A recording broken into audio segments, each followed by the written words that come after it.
करोड़ों मुसलमानों की चिंता है आपको, 12,000 करोड़ की आमदनी की चिंता है वक्फ की।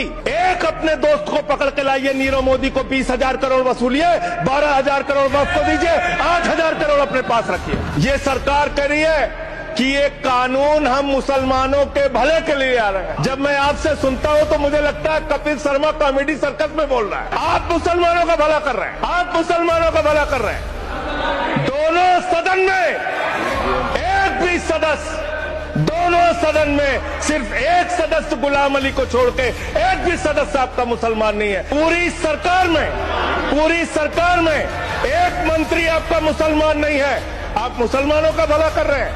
2 नेता अपने घरों में आपने बैठा दिया, मुख्तार अब्बास नकवी, शाहनवाज हुसैन, दोनों की राजनीति आपने खत्म कर दी। आप मुसलमानों का भला कर रहे हैं। आप पिछड़ों का भला करने की बात करते हैं, आप दलितों का भला करने की बात करते हैं। आपकी मातृ संस्था आरएसएस 100 साल तक आपने एक भी दलित, पिछड़ा और आदिवासी, एक भी महिला को आज तक आरएसएस का प्रमुख नहीं बनाया। समाज में छुआछूत को, बीमारी को मिटाने के लिए चलिए उठाते हैं कदम, और अगले सत्र में एक बिल लेके आइए। जितने भी हिंदुओं की कमेटियां हैं, ट्रस्ट है, बोर्ड है, उन सारे ट्रस्ट और कमेटियों में 80% आरक्षण दलित, आदिवासी और पिछड़े हिंदुओं को दीजिए। 2009 में आपने अपना घोषणा पत्र जारी किया था, मैनिफेस्टो।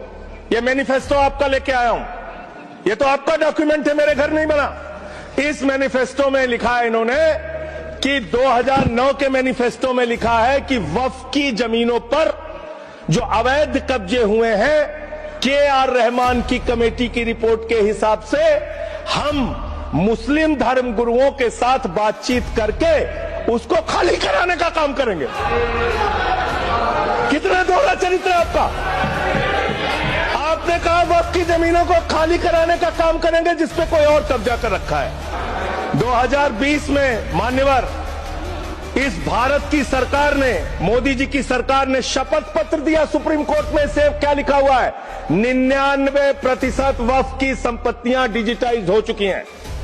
मुख्तार अब्बास नकवी साहब आपके मंत्री थे, उनका बयान है 100% वक्फ की संपत्तियां डिजिटाइज हो चुकी हैं।